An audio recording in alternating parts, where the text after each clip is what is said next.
Magandang umaga po sa ating lahat and welcome back sa ating daily morning devotional. Ako po ang inyong presider at para po sa ating programa sa umagang ito ay tayo magkakaroon ng opening song and then to be followed by opening prayer ni Brother Aldrin Mendiola. And then after po nun ay mapapakinggan na natin ang speaker natin sa umagang ito na si Sister Katie. And then after po na tayo magkakaroon ng closing song and then closing prayer to end our program. So, yun po ang pagkasunod-sunod ng programa natin sa umagang ito. Kaya ngayon po tayo ay dumako na sa pag-awit ng ating opening song.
Let's pray. Our dear Heavenly Father, we would like to thank you for guiding us throughout tonight. Thank you for waking us again this morning, for giving us life and strength, and thank you for your guidance and your protection. Please continue to bless us throughout this day, especially this morning, as we have our devotional. Bless the speaker, and may you please bless us as well, so that we may all fully comprehend and understand the message that we will be hearing this morning. And please continue to bless us and our loved ones who are with us and help us to be the children that you would like us to be and become good examples to those around us. Thank you for always hearing and answering our prayers. In Jesus' name, we pray. Amen.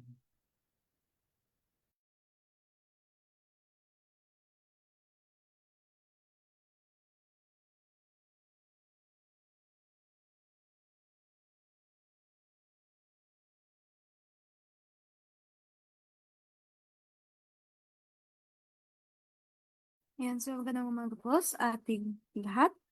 And welcome po sa ating daily morning devotional. Ang title po ng devotional natin sa umaga ito ay The Secret of Power, January 12. Sabi po sa ating key text, wherewithal shall a young man cleanse his way by taking heed thereto according to thy word. Psalms 119, verse 9. Sabi po dito, it is one thing to treat the Bible as a book of good moral instruction, to be heeded so far as is consistent with the spirit of the times and our position in the world. It is another thing to regard it as it really is, the Word of the living God, the Word that is our life, the Word that is to mold our actions, our words, and our thoughts. To hold God's Word anything less than this is to reject it. So, may dalawang ways in approaching the Bible. So, yung isa ay parang tinatrato natin to merely as an instruction book or um, parang source lang ng moral advice kung saan kapag nag-agree ito sa parang modern culture or personal natin na mga gusto ay mag-agree tayo doon. Sasabihin natin na tama yung Bible. Doon lang natin siya sinusunod. And the other one is uh, taking it the correct way, which is to recognize or sa pag-recognize natin ng Bible bilang salita ng buhay na Diyos. Ito yung pinaka-source ng spiritual life. So, kapag tinanggap natin ang Bible as it truly is, which is God's Word, hindi lang natin sinishape yung beliefs natin, but also yung actions natin, yung speech, yung thoughts, and kapag tinanggap natin to as just another book, ibig dun sabihin, nire-reject natin yung uh, salita ng Diyos. Um,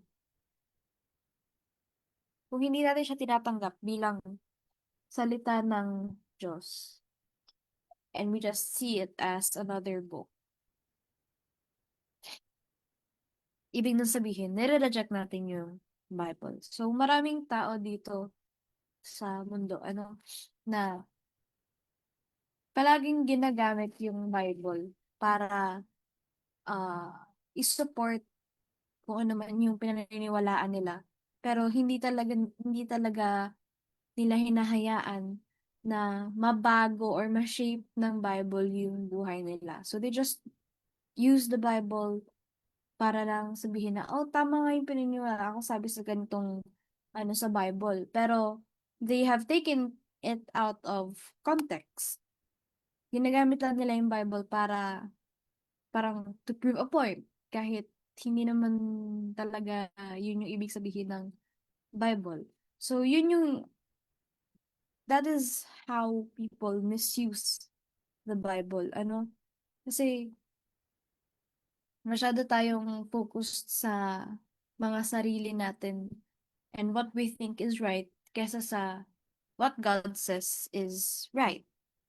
So, hindi natin hinahayaan na hubugin ng Biblia yung buhay natin. The Word of God is a character detector, a movie tester. We are to read His Word with heart and mind open to receive the impressions that God will give. We must not think that the reading of the Word can accomplish that which only He whom the Word reveals, who stands behind the Word, can accomplish. Some are in danger of hastening to the conclusion that because they hold firmly to the doctrines of the truth, they are actually in possession of the blessings which these doctrines declare shall come to the receiver of the truth. Many keep the truth in the outer court. Its sacred principles have not a controlling influence over the words, thoughts, the action. So, dito sa second paragraph, ay describe ang Bible bilang character detector at motive tester. So, pinapakita talaga dito kung ano yung nasa puso ng isang tao. So, yung pagbasa lang ng scriptures, pagbasa lang ng Bible, or yung simply na pag-agree natin sa kung ano man yung nakasulat sa Bible, it is not enough. Parang, okay, you agree with what the Bible says, pero hindi naman natin sinasabuhay, hindi siya enough para mabago yung mga buhay natin.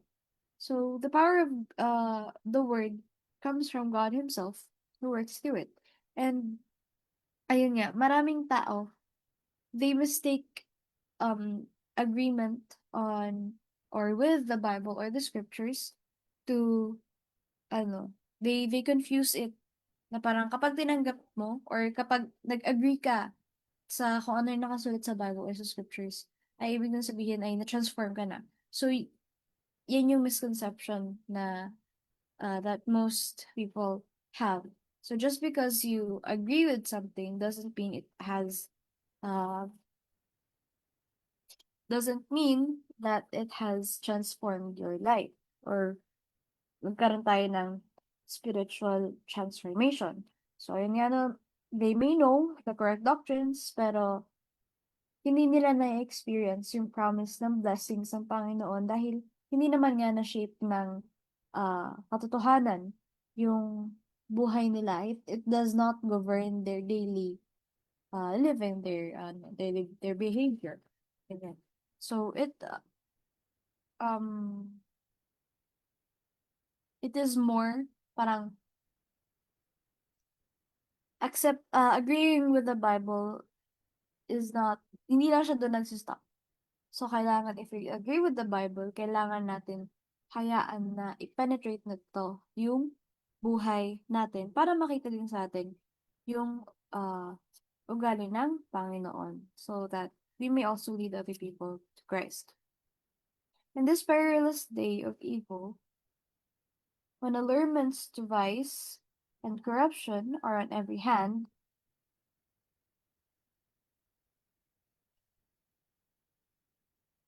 let the earnest, heartfelt cry of the young be raised to heaven.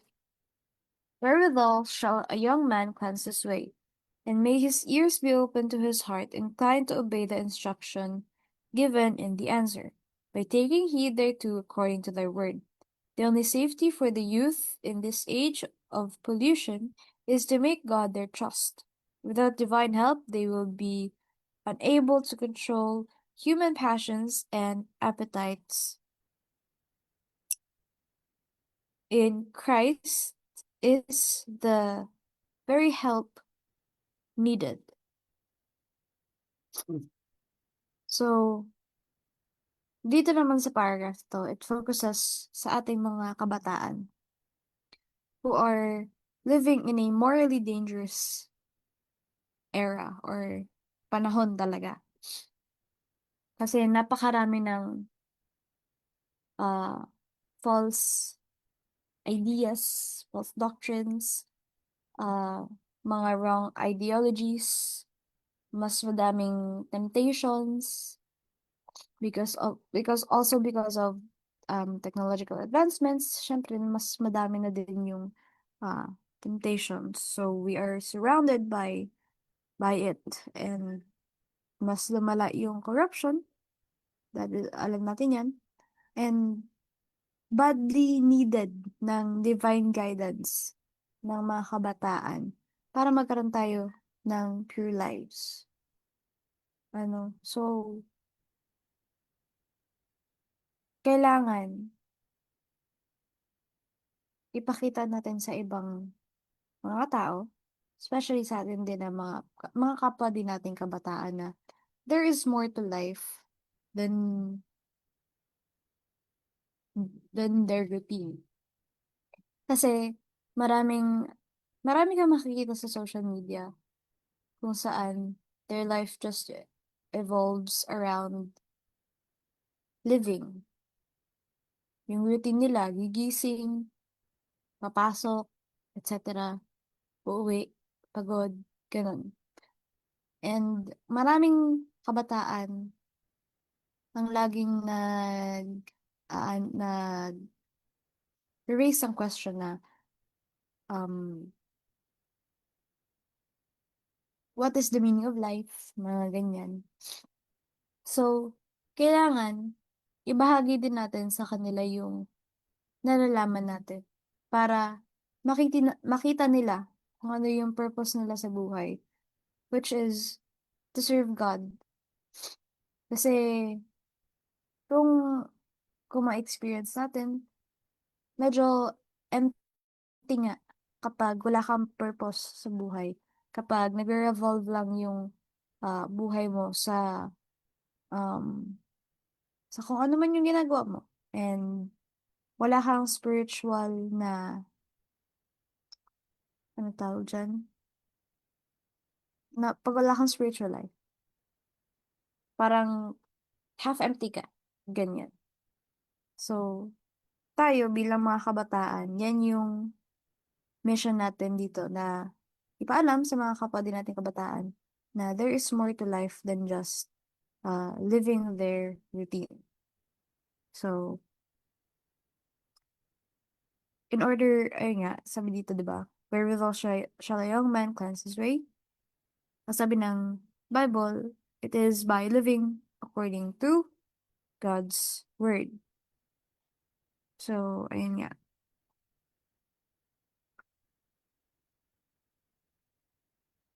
Trust must reach down to the deepest recesses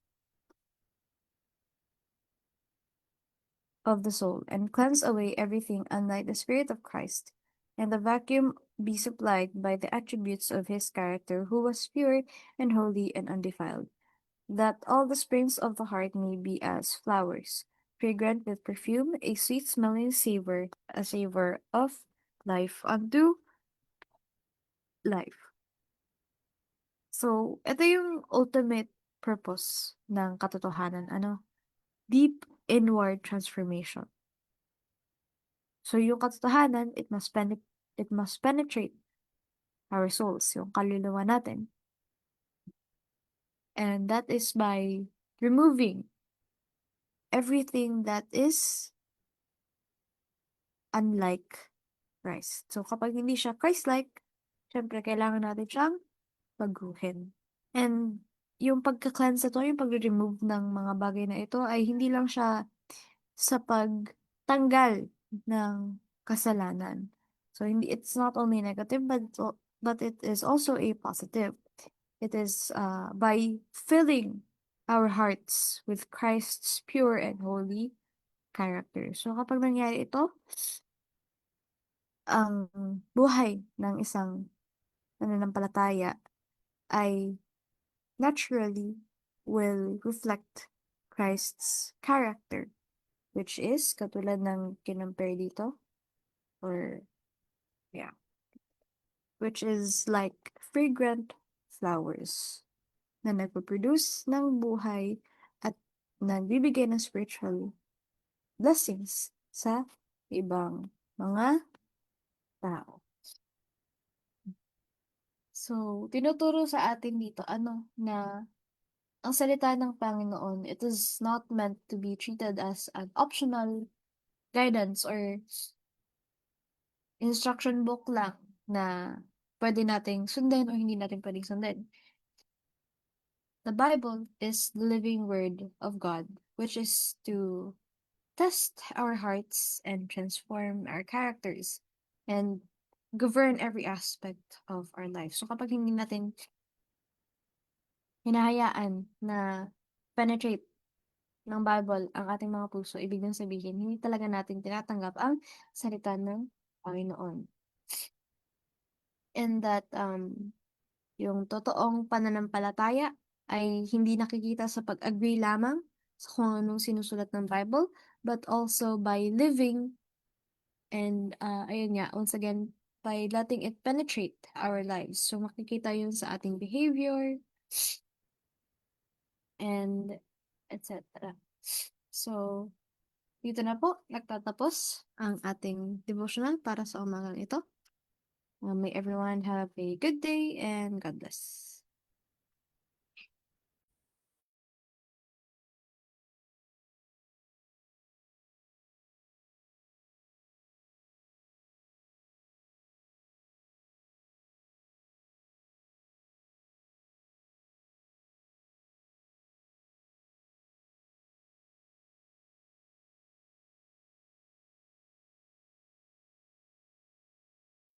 Yan po, maraming salamat Sister Katie sa napakagandang mensahe na ayun nga po, ang Bible ay hindi lang isang libro na puno ng moral teachings, pero po ito ay yung buhay na salita ng Panginoon na nagbubuo ng ating kaisipan, ng ating mga salita at ng ating aksyon.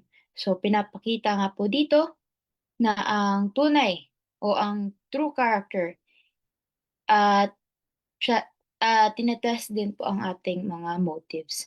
So, calling us to read it with open hearts so God can work with us. So, nga po, tinatawagan tayo para buksan ang ating puso para ayun nga po makagawa o makatulong ang Panginoon sa atin. So, ayun nga po, sa mundo natin na puno ng temptation at corruption, ang only way para sa mga kabataan na mabuhay ay sa pamamagitan po ng pagsunod sa salita ng Panginoon at sa pagtiwala sa kalakasan o sa strength ni Christ. So, ayun nga po, ang salita ng Panginoon ay may kapangyarihan na baguhin ang ating buhay, ah, mabago ang ating character at protektahan tayo sa kasalanan. So, true safety and spiritual growth come when the Bible guides us and allow Christ to fill our hearts with His pure and holy character. So, ayun po ang devotional natin. Kaya ngayon po, tayo na ay dumako sa ating closing song to be followed by closing prayer by our speaker.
Let's pray. Our dear Heavenly Father, thank you for the wonderful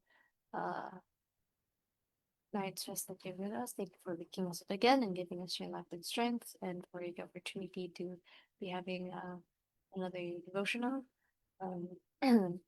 May we read the scriptures, and may we let it penetrate in our lives so that we may be able to draw people to you by the life that we live and by our character.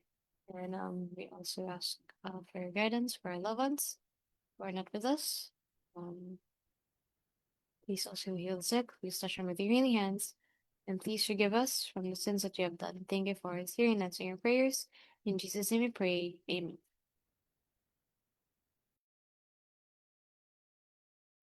Amen. And maraming salamat po, Sister Kitty, sa pag-lead ng ating closing prayer and sa pag-share ng napakagandang mensahe.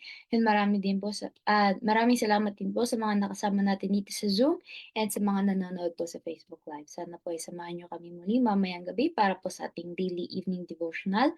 And bukas po, para po sa ating daily morning devotional. So dito po nagtatapos ang programa natin sa umagang ito. Kaya once again, good morning po sa ating lahat and God bless us all.